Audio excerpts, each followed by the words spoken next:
සියලුම ආතරයිටිස් රෝග සඳහා රාජපුර හන්දි තෙල ඔබ සුවෙන් තබයි.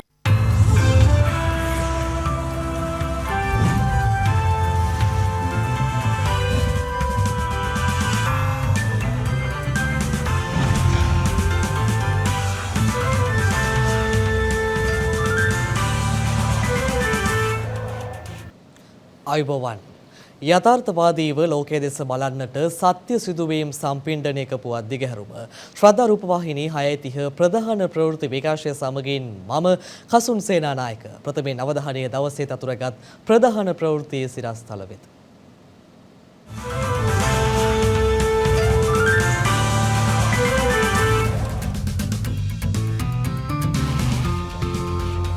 මෙරට පුද්ගලීන් වෙත ලබා දුන් එන්නත් මාත්‍රා සංඛ්‍යාව මිලියන 29 ඉක්මවයි. ඉන්දියාවෙන් ආනයනය කළ නැනෝ නයිට්‍රජන් පොහොර දෙවන තොගය දිවයිනට. දිස්ත්‍රික්ක 7ක් සඳහා නිකුත් කර ඇති නායා මනතුරු ඇඟවීමේ නිවේදන තවදුරටත් දීර්ඝ කෙරේ. අත්‍යවශ්‍ය ආහාරවල මිල සම්බන්ධයෙන් තවත් ගැසට් නිවේදනයක් නිකුත් කෙරෙයි. කොවැක්සින් එන්නතට ලෝක සෞඛ්‍ය සංවිධානයේ අනුමැතිය.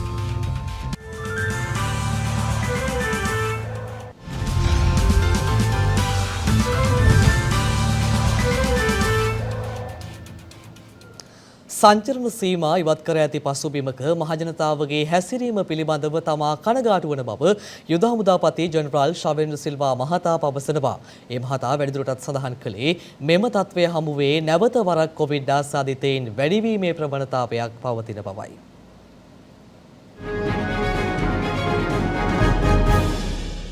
ඊයේ මෙරටින් කොවිඩ් ආසාදිතයින් 581ක් වාර්තා වුණා. ඒත් සමග මෙරට සමස්ත කොවිඩ් ආසාදිතයින් සංඛ්‍යාව දැක්වුණේ 5,42,793ක් ලෙසයි. සාමාන්‍ය ජනතාවගෙන් සුළු පිරිසක් හැසිරෙන ක්‍රමවේදය අනුව ඉදිරි කාලයේදී රෝගීන් වැඩි වශයෙන් වාර්තා වීමට ඇති ප්‍රවණතාවය බැහැර කිරීමට නොහැකි.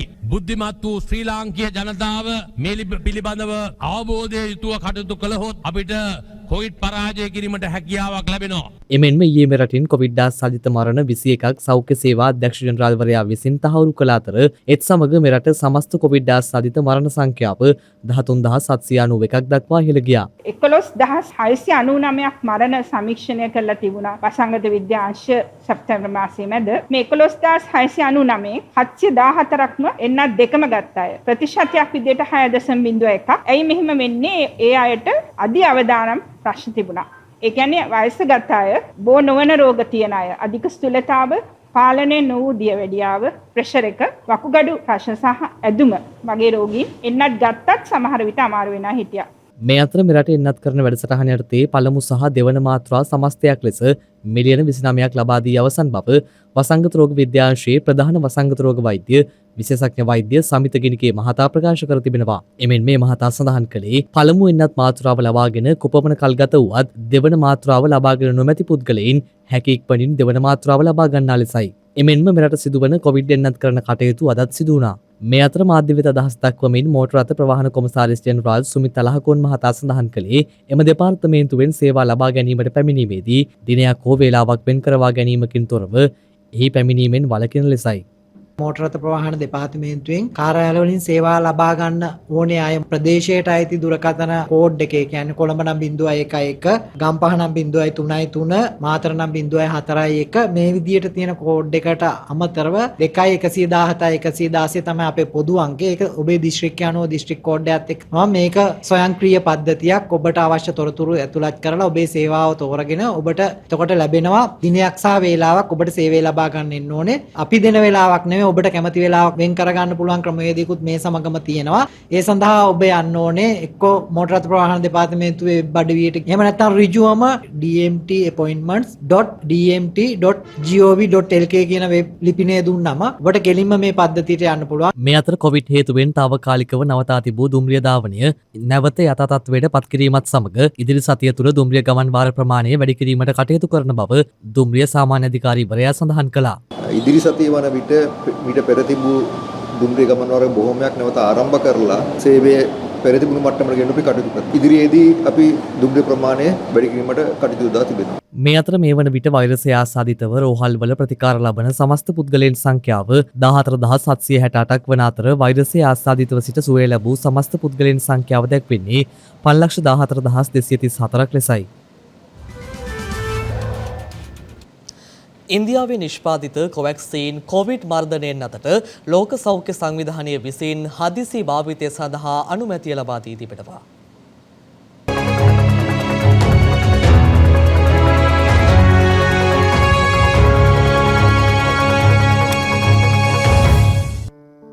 ඉන්දියාවේ භාරත් බයෝටෙක් ආයතනය විසින් නිපදවන කොවැක්සීන් කොවිඩ් මර්ධන එන්නත ලෝක සෞඛ්‍ය සංවිධානයේ හදිසි භාවිතයට අනුමත කොවිඩ් මර්ධන එන්නත් ලයිස්තුව වෙත ඇතුළත් කර තිබෙනවා. එම එන්නත ඉකුත් ජනවාරි මාසයේදී ඉන්දියාව තුළ භාවිතයට අනුමත කළේ තුන්වන අධීරයේ සායනික අත්හදා බැලීම් සිදු කෙරෙමින් පවතින අතරතුරයි. එහෙතුවෙන් ඉන්දියාවගත් තීරණයේ විවේචනයට ලක් වූ අතර බොහෝ පාර්ශවයන්ගේ ඒ සම්බන්ධයෙන් වැඩි අවධානයක් යොමු වුණා. එමෙන්ම කොවැක්සින් එන්නතට ලෝක සෞඛ්‍ය සංවිධානයේ අනුමැතිය ලබා ගැනීම සඳහා අයදුම් කළේ ඉකුත් ජූලි මාසයේදී. එම සංවිධානයේ විශේෂඥ මඩුල්ලක් විසින් එන්නත පිළිබඳව තවදුරටත් දත්ත ඉල්ලා සිටීම නිසා අවසන් තීරණය ලබා දීම වෙනුවෙන් කල්ගත වූ බවයි විදේශ මාධ්‍ය වාර්තා කළේ. ඒ අනුව ලෝක සෞඛ්‍ය සංවිධානයේ පෙන්වා දෙන්නේ කොවැක්සින් එන්නතේ අවාසිවලට වඩා වාසි වැඩි බවයි. එම එන්නත වෛරසයට එරෙහිව 78%ක ඵලදායීතාවයක් පෙන්නුම් කර ඇති බවද විදේශ වාර්තා පෙන්වා දෙනවා. මේ අතර ආරක්ෂිත මුහුණු ආවරණ පැළඳීම් නීතිය යලි හඳුන්වා දීමට නෙදර්ලන්ත රජය පියවරගෙන තිබෙනවා. ඒ එරට තුළ යලිත් කොවිඩ් වසංගතය සීග්‍රයෙන් පැතිර යාම හේතුවෙන් නොවැම්බර් මාස 6 වෙනිදා සිට ක්‍රියාත්මක වන පරිදි කායවර්ධන මධ්‍යස්ථාන කෞතුකාගාර වැනි පොදු ස්ථානවලට ප්‍රවේශ වීමේදී එන්නත් ලබාගත් බවට සහතික කෙරෙන කොවිඩ් අවසර පත්‍රය හෝ කොවිඩ් ආසාදිත නොවන බවට ආසන්න දිනයකදී ලබාගත් PCR පරීක්ෂණ සහතිකයක් ඉදිරිපත් කළ යුතු බවයි එරට අගමැතිවරයා ප්‍රකාශයක් නිකුත් කරමින් සඳහන් කර ඇත්තේ. නෙදර්ලන්තයේ ඉකුත් ජූලි මාසයේදී කොවිඩ් වසංගතයේ උපරිමයට මුහුණ දුන් අතර එයින් පසු සමාජ දුරස්ථ කරන සීමා රැසක් ලිහිල් කර තිබුණා. රටේ වෛරස ආසාදන යලි ඉහළ යාම ආරම්භ වුණේ ඉන් අනතුරුවයි. මේ අතර ඇමරිකාව තුළ එන්නත් කරණය වේගවත් කිරීමට එරට රජය පියවරගෙන තිබෙනවා. ඒ අනුව මේ වන විට වයස අවුරුදු 5 ඉක්ම වූ ළමයින්ට ෆයිසර් කොවිඩ් මර්ධන එන්නත ලබා දීම සඳහා ඇමරිකාව පූර්ණ අනුමැතිය ලබා දුන් අතර මේ වන විට එම එන්නත් කරන කටයුතු කඩිනම් කර ඇති බවයි එරට රජය පෙන්වා දී ඇත්තේ. එමෙන්ම ඇමරිකාව තුළ අවුරුදු 12 ඉක්ම වූ දරුවන්ට දැනටමත් එම එන්නත ලබා දෙනු ලබනවා. නව අනුමැතිය යටතේ එරට ළමුන් මිලියන 28කට පමණ එන්නත ලබා ගැනීමට අවස්ථාව උදාවන බවද එරට සෞඛ්‍ය අංශ අවධාරණය කර තිබෙනවා. එරට සෞඛ්‍ය විශේෂඥයන් පෙන්වා දෙන්නේ සාමාන්‍ය ජන ජීවිතය ආරම්භ කිරීමට නම් යොවුන් දරුවන් එන්නත් කරණය අනිවාර්ය බවයි. මේ සම්බන්ධයෙන් සිදු කළ පරීක්ෂණවලින් හෙළි වී තිබුණේ යොවුන් අය අතර කොවිඩ් ව්‍යාප්තිය පාලනය කිරීම සඳහා ෆයිසර් එන්නත 91% ඵලදායීතාවයක් දක්වන බවයි. එමෙන්ම එහිදී දරුණු අතුරු ආබාධ කිසිවක්ද නිරීක්ෂණය වී තිබුණේ නැති බවද එරට සෞඛ්‍ය අංශ පෙන්වා දෙනවා. ආනයනික සහල් සඳහා මෙතෙක් පනවා තිබූ බදු සංශෝධනය කිරීමට මුදල් අමාත්‍යාංශය පියවරගෙන තිබෙනවා. ඒ වෙළඳපොළ තුළ ශීඝ්‍ර ලෙස ඉහළ යන සහල් මිල පාලනය කිරීමේ අරමුණින් මේ අතර තවත් අත්‍යවශ්‍ය භාණ්ඩ කිහිපයක පාලන මිල ඉවත් කරමින් නව ගැසට් නිවේදනයක් ඊයේ මධ්‍යම රාත්‍රියේ නිකුත් කර තිබෙනවා. පසුගිය කාලවකවානුවේදී වෙළඳපොළ තුළ සහල් මිල ඉතා ශීඝ්‍ර ලෙස ඉහළ ගිය අතර ඒ අනුවයි සහල් සඳහා පාලන මිලක් පැනවීමට රජය තීරණය කරනු ලැබුවේ. නමුත් පසුව එම පාලන මිල ඉවත් කිරීමට රජයට සිදු වූයේ වෙළඳපොළ තුළ ඇති වූ දැඩි සහල් හිඟේ හේතුවෙන්. ඒ අනුව මේ වන විට වෙළඳපොළ තුළ සහල් මිල යළිත් ඉහළ යමින් පවතින අතර සහල් මිල පාලනය සඳහා සහල් ආනයනයට පසුගියදා කැබිනට් මණ්ඩල අනුමැතිය හිමි වුණා. මේ සම්බන්ධයෙන් ඊයේ දිනේ මුදල් අමාත්‍යාංශය විසින් තීරණය කරනු ලැබුවේ සහල් ආනයනයට පෞද්ගලික අංශයටද අවසර ලබා දීමටයි. එම තීරණයට සමගාමීව සහල් මිල ස්ථාවරව පවත්වාගෙන යාමේ අරමුණින් ආනයනික සහල් කිලෝවක් සඳහා පනවා ඇති බදු පහත හෙළීමට රජය තීරණය කර තිබෙනවා. ඒ අනුව ආනයනික සහල් කිලෝග්‍රෑමයක් සඳහා පැවති රුපියල් 65ක් වන විශේෂ වෙළඳ භාණ්ඩ බද්ද 25ක් දක්වා අඩු කර ඇති බවයි මුදල් අමාත්‍යාංශය නිවේදනය කළේ. මෙම සංශෝධනයේ පෙරේදා සිට ක්‍රියාත්මක වන පරිදි මාස 6ක කාලයක් සඳහා වළංගු වනවා. මේ අතර අත්‍යවශ්‍ය භාණ්ඩ රැසක් සඳහා පනවා තිබූ උපරිම සිල්ලර මිල සීමා ඉවත් කරමින් ගැසට් නිවේදනයක් නිකුත් කර තිබෙනවා. ඒ අනුව පරිප්පු, සීනි, වියලි හාල් මැස්සන්, මුං ඇට, අර්තාපල්, ලොකුලූණු, ටින් මාළු, කඩල, තිරිඟුපිටි, යොදය සහිත කිරිපිටි, පොල් සහ බඩ ඉරිඟුවල සිල්ලර මිලයි මෙලෙස නව ගැසට් පත්‍රය මගින් ඉවත් කර ඇත්තේ. මීට පෙර විවිධ අවස්ථාවලදී නිකුත් කරන ලද ගැසට් නිවේදන අනුව මයිසූර් පරිප්පු කිලෝවක් සඳහා රුපියල් 159ක්, මුං ඇට කිලෝවක් සඳහා රුපියල් 205ක් සහ අර්ථාපල් කිලෝවක් සඳහා රුපියල් 115ක්, සුදු සීනි කිලෝවක් සඳහා රුපියල් 122ක්, දුඹුරු සීනි කිලෝවක් සඳහා රුපියල් 125ක් ලෙස මීට පෙර ගැසට් පත්‍ර මගින් උපරිම මිල සීමාවක් නියම කර තිබුණා. මීට අමතරව කඩල කිලෝග්‍රෑම් එකක් සඳහා රුපියල් 260ක්, වීර මිරිස් කිලෝග්‍රෑම් එකක් සඳහා රුපියල් 385ක්, සස්ටජන් ග්‍රෑම් 400 පැකට්ටුවක් සඳහා රුපියල් 1500ක්ව පැවති උපරිම මිල සීමාවද නව ගැසට් පත්‍රය මගින් ඉවත් කර තිබෙනවා. ඊයේ දින සිට ක්‍රියාත්මක වන පරිදි පාරිභෝගික අධිකාරියේ සභාපති විශ්‍රාමික මේජර් ජෙනරාල් ශාන්ත දිසානායක මහතා විසිනුයි මෙම ගැසට් පත්‍රය නිකුත් කර ඇත්තේ. මේ අතර වෙළඳපොළ තුළ මේ වන විට පවතින ගෑස් හිඟය තවදුරටත් දිවයිනේ ප්‍රදේශ ගණනාවක දක්නට ලැබෙනවා. ගෑස් ආනයනය සඳහා ණයවර ලිපි නිකුත් කිරීමේදී ඇති වී ඇති ගැටලුවක් හේතුවෙන් වෙළඳපොළෙහි මෙලෙස තාවකාලික ගෘහස්ත ගෑස් හිඟයක් පවතින බවයි එම සමාගම පවසන්නේ. ලාෆ් ගෑස් සමාගමේ සභාපති WKH වැගපිටිය මහතා පැවසුවේ ගෑස් ආනයනය සඳහා ණයවර ලිපි නිකුත් කිරීමට අදාළ ඩොලර් ලබා නොදීම හේතුවෙන් එම අර්බුදය හටගෙන ඇති බවයි. ගෑස් ආනයනය සඳහා අවශ්‍ය ණයවර ලිපිවලට අදාළව 109ක සුරැකුමක් ගෑස් සපයන සමාගම් විසින් ඉල්ලා සිටීම හේතුවෙන් අර්බුදකාරී තත්ත්වයක් උද්ගත වී ඇති බවද ලිට්‍රෝ ගෑස් සමාගම පවසනවා. කෙසේ වෙතත් පසුගියදා වරාය වෙත පැමිණි නෞකාවෙන් මේ වන විට ගෑස් ගොඩබෑම සිදුවෙමින් පවතින අතර ඉදිරි දින කිහිපය තුළ එම තොග වෙළඳපොළට නිකුත් කරන බවයි එම සමාගම් පවසන්නේ. මේ අතර පවතින ගෑස් හිඟේ හේතුවෙන් ජනතාව භූමි තෙල් මිලදී ගැනීම සඳහා දිගු පෝලිම් වල රැඳී සිටින ආකාරයක් අද දිනේත් දක්නට ලැබුණා.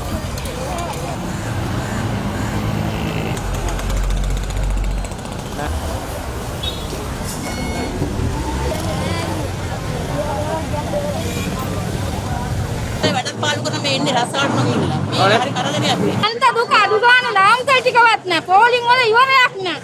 කණ්ඩ බණ්ඩ නැහැ. මොන අපරාධයද මේ?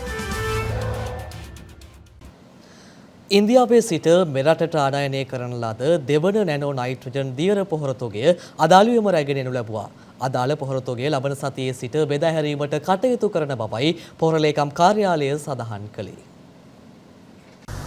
ශ්‍රී ලංකාව විසින් විලදීගත් ඉන්දියාවේ නිෂ්පාදිත නැනෝ නයිට්‍රජන් දියර පොහොර රැගෙන ඉන්දිය ගුවන් හමුදාවට අයත් විශේෂ භාණ්ඩ ප්‍රවාහන ගුවන් යානා දෙකක් අද අලුයම කටුනායක ගුවන්තොටුපළ වෙත පැමිණියා. මින් පළමු ගුවන් යානය වූ ඉන්දිය ගුවන් හමුදාවට අයත් IFC 8D21 දරන භාණ්ඩ ප්‍රවාහන යානයෙන් නැනෝ නයිට්‍රජන් දියර පොහොර කිලෝග්‍රෑම් 44730ක් මෙරටට රැගෙන විත් තිබුණා. අනෙක් යානය වන IFC 8E21 දරන විශේෂ භාණ්ඩ ප්‍රවාහන ගුවන් යානය නැනෝ නයිට්‍රජන් පොහොර කිලෝග්‍රෑම් 44773ක් රැගෙන එනු ලැබුවා. ශ්‍රී ලංකා ගුවන් හමුදාව කළ ඉල්ලීමකට අනුව ඉන්දියානු ගුවන් හමුදාවේ අනුග්‍රහයෙන් සහ ඉන්දිය මහ කොමසාරිස් කාර්යාලයේ සම්බන්ධීකරණයෙන් මෙම දියර පොහොර තොගය ශ්‍රී ලංකාවට නොමිලේ ගුවන් මගින් ප්‍රවාහනය කිරීමට පියවර ගැනීම විශේෂත්වයක්.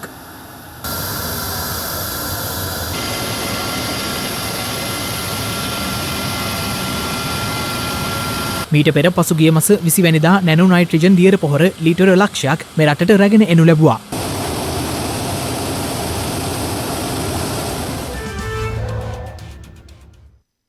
ගෙවී ගිය දින කිහිපය තුළ දිවයිනට බලපෑ අධික වර්ෂාව හේතුවෙන් වැඩිම බලපෑමක් වයඹ පළාතේ පුත්තලම දිස්ත්‍රික්කයෙන් වාර්තා වී ඇති බව ආපදා කළමනාකරණ මධ්‍යස්ථානයේ පවසනවා.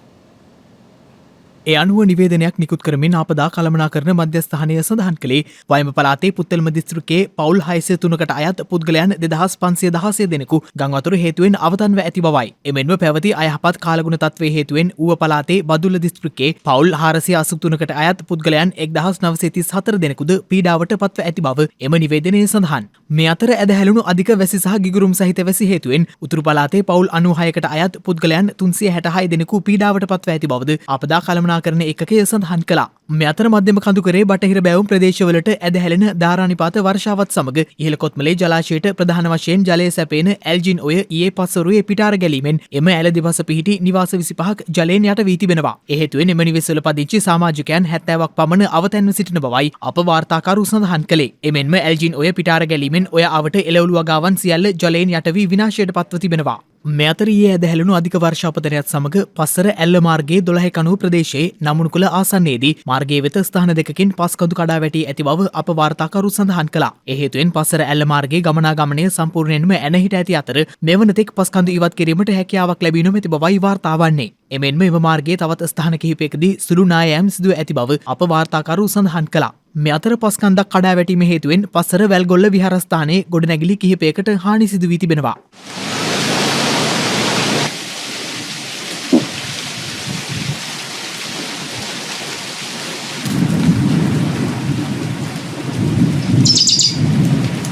මේ අතර පවතින අයහපත් කාලගුණික තත්වය හේතුවෙන් දිවයිනේ දිස්ත්‍රික්ක 7කට පනවා ඇති නායම් පිළිබඳ අනතුරු ඇඟවීමේ නිවේදනය හෙට පස්වරු 4 දක්වා තවදුරටත් දීර්ඝ කර තිබෙනවා. ඒ අනුව ගාල්ල, කළුතර, බදුල්ල, නූරඑළිය, කෑගල්ල, මහනුවර සහ මාතල යන දිස්ත්‍රික්ක සඳහා එලෙස නායම් අනතුරු ඇඟවීම් නිකුත් කර ඇති බවයි නිවේදනයක් නිකුත් කරමින් ජාතික ගොඩනැගිලි පර්යේෂණ සංවිධානය සඳහන් කළේ. එහිදී බදුල්ල දිස්ත්‍රික්කයේ ඇල්ල සහ පස්සර ප්‍රාදේශීය ලේකම් කොට්ටාශ සහ මාතල දිස්ත්‍රික්කයේ රත්තොට සහ ඔකුවෙල ප්‍රාදේශීය ලේකම් කොට්ටාශවල ජනතාව නායම් පිළිබඳ දැඩි විමසිල්ලෙන් කටයුතු කළ යුතු බව එම නිවේදනයේ සඳහන්. මේ අතර ඉදිරි පැය 36 ඇතුළත දිවයිනේ බොහෝ ප්‍රදේශවල සවස් කාලයේ හෝ රාත්‍රී කාලයේදී තැනින් තැන වැසි හෝ ගිගුරුම් සහිත වැසි ඇතිවිය හැකි බව නිවේදනයක් නිකුත් කරමින් කාලගුණ විද්‍යා දෙපාර්තමේන්තුව පවසනවා. එහිදී මධ්‍යම සබරගමුව ඌව සහ උතුරු මැද පළාත්වල ඇතැම් ස්ථානවලට මිලිමීටර 75ට වැඩි තද වැසි අපේක්ෂිතයි. එමෙන්ම බස්නාහිර සහ සබරගමුව පළාත්වලත් ගාල්ල සහ මාතර දිස්ත්‍රික්කවලත් විටින් විට වැසි ඇතිවිය හැකි බව එම නිවේදනයේ සඳහන්. ඒ අනුව ගිගුරුම් සහිත වැසි සමග ඇතිවිය හැකි තාවකාලික තද සුළං වලින් සහ අකුණු මගින් සිදුවන අනතුරු අවම කර ගැනීමට අවශ්‍ය පියවර ගන්නා ලෙසයි එම නිවේදනය මගින් වැඩිදුරටත් දැනුම් දී ඇත්තේ. දැන් තවත් දේශීය පුවත් කිහිපයක් කෙටියෙන්.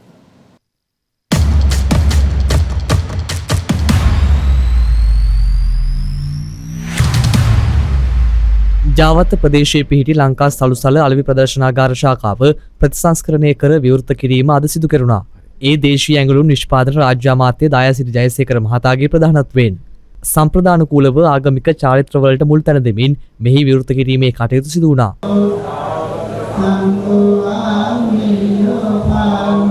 ලංකා සලුසල සභාපති ඩෙන්සිල් පෙරේරා මහතාද මෙම අවස්ථාවට එක්ව සිටියා.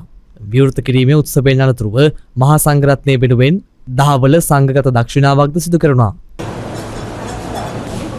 සලුසලට අලුත් ව්‍යාපාරික සැලැස්මක් සහිතව ලංකාව පුරාම සලුසල මධ්‍යස්ථාන විවෘත කරන වැඩපිළිවෙලට අපි යනවා. විශේෂයෙන් බතික් සහ පේශකර්ම ඇඟලුම් අත්‍යන්ත රෙදිපිලි විකුණා ගැනීම සඳහා ඊට අමතරව විශේෂයෙන් අපි කැබිනට් මණ්ඩලයේ අවසරය පැතුවා. මෙයට ලොකු ගාමන්ට් ෆැක්ටරිස් වල තියෙන ඉවත් කරන ලද රෙදිපිලි සියල්ලම මේ ආයතනයත් එක්ක සම්බන්ධීකරණය කරන්න. ඊට අමතරව නව පිරිකර අපි සකස් කරලා තිබෙනවා අලුත් අටපිරිකරක්. මේ වගේ අලුත් දේවල් ගණනාවක් සමග සලුසල නැවත ආරම්භ කරන්න අපි වැඩ කටයුතු ටික සකස් කරලා තමයි අද මේ ස්ථානට පළවෙනියෙන්ම ගොඩවැදීම සිද්ධ කරේ.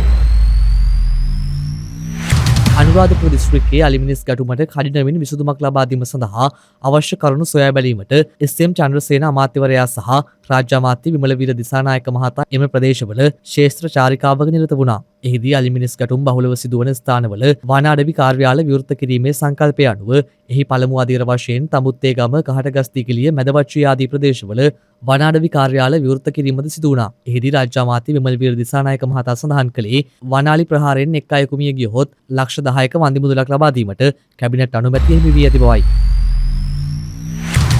මාර්ගගත ක්‍රමයට ලියාපදිංචි වූ සේවාදායකයින්ට බලපත්‍ර ලබා ගැනීම සඳහා ගෙවිය යුතු ගාස්තු නොවැම්බර් 1 වෙනිදා සිට මාර්ගගත ක්‍රමයේ ඔස්සේ ගෙවීමට ආනයන හා අපනයන පාලන දෙපාර්තමේන්තුව පහසුකම් සලසා තිබෙනවා. ඒ අනුව නිවේදනයක් නිකුත් කරමින් එම දෙපාර්තමේන්තුව සඳහන් කළේ ආනයන හා අපනයන දෙපාර්තමේන්තුව පසුගිය අගෝස්තු 15 වෙනිදා සිට බලපත්‍ර අයදුම් කිරීම මාර්ගගත ක්‍රමයට සිදු කිරීමට පියවරගෙන ඇති බවයි. එලෙස මාර්ගගත ක්‍රමය හරහා ගෙවීම කිරීමට www.imexport.gov.lk යන වෙබ් අඩවිය හරහා ලියාපදිංචි විය යුතු බවද එම නිවේදනයේ වැඩිදුරටත් සඳහන්.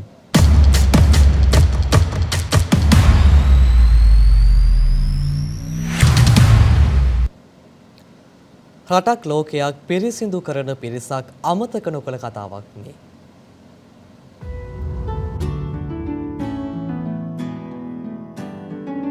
අපි පිරිසිදුකම ගැන කතා කරනවා. රටක් ලස්සන වෙන්න නම් මහාමාර්ග පොදුස්ථාන පිරිසිදුව තියෙන්න ඕනේ කියලා කියනවා. ඒත් රටක් ඒ විදියට මහාමාර්ග කැලිකස්සල වලින් තොරව පිරිසිදු කරන බොහෝ පිරිස බොහෝ දෙනෙකුට අමතක වුණා. බොහෝ දෙනෙකුට එහෙම අමතක වුණාට මොකද චීනයට නම් ඔවුන්ව අමතක වුණේ නැහැ. මේ විදියට ප්‍රදේශයේ සුපිරි හෝටලයක විවිධ වර්ගයේ භෝජන අනුභව කරන මොවුන් තමයි චීනයේ වීදී කැලිකසල වලින් තොරව සුන්දරව තියාගන්නේ.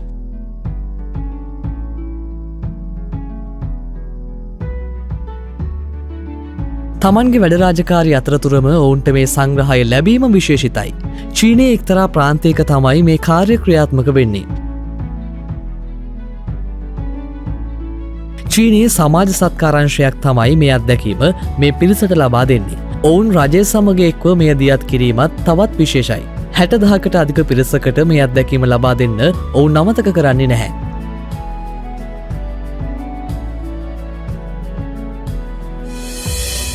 මෙතන ඉන්න සමහර අය උදේ 4:30ට වගේ තමයි තමන්ගේ රාජකාරිය ආරම්භ කරන්නේ. රාජකාරිය අවසන් කරන්නේ රාත්‍රී 10:30ට විතර.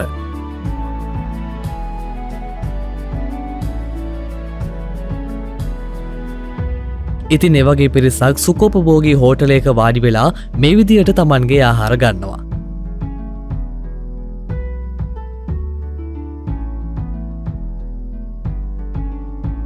මේක උන්ට අලුත් අත්දැකීමක් කියලා ඔවුන් කියන්නේ කවදාවත් මේ විදිහේ අත්දැකීමක් මීට පෙර ඔවුන් විඳ නැති නිසා. මේ ඔවුන්ගේ ප්‍රථම අවස්ථාව මේ වගේ හෝටලයක වාඩි වෙලා කෑම කන.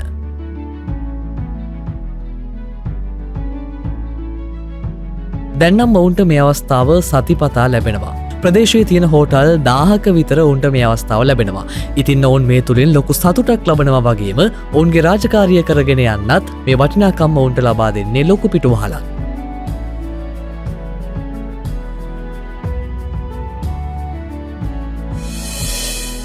රාජකාරි වලින් මිනිසුන්ගේ වත්පොහොසත්කම් බලා ගන්න බැහැ.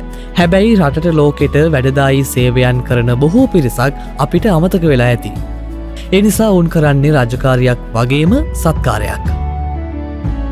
ඇත්තටම ඔවුන් ලෝකය ලස්සන කරන වීරයින්.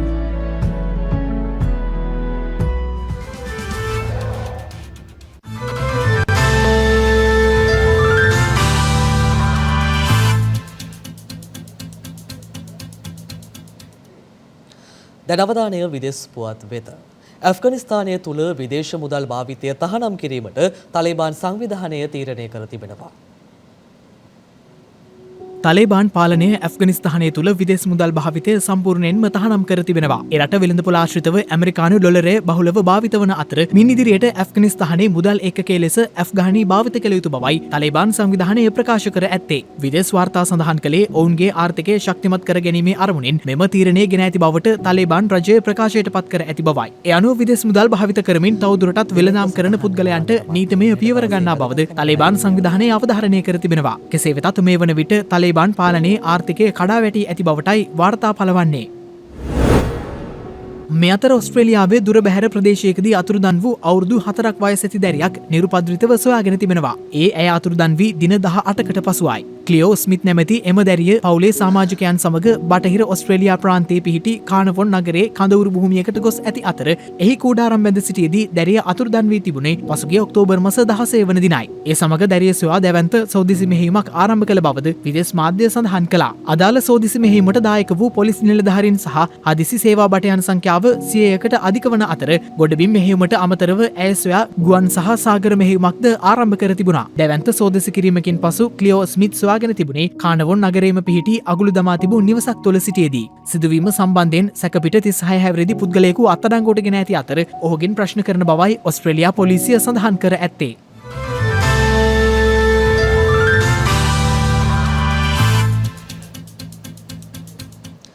දිනක සටහන් නිමවන්නට මත්තෙන් හෙට දවසේ වැදගත්කම ගැනයි මේ අවධානය.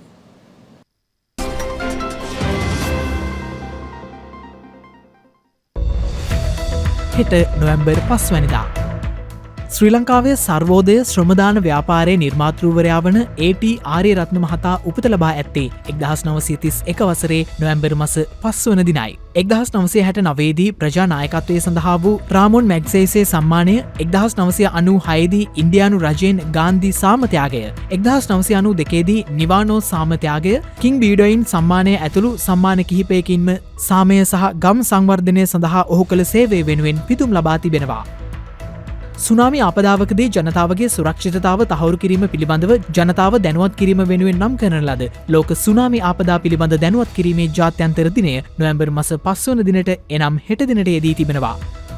රිචඩ් නික්සන් එක්සත් ජනපදයේ 37 වන ජනාධිපතිවරයා ලෙස තේරීපත්ව ඇත්තේ 1968 වසරේ නොවැම්බර් මාස 5 වන දිනයි.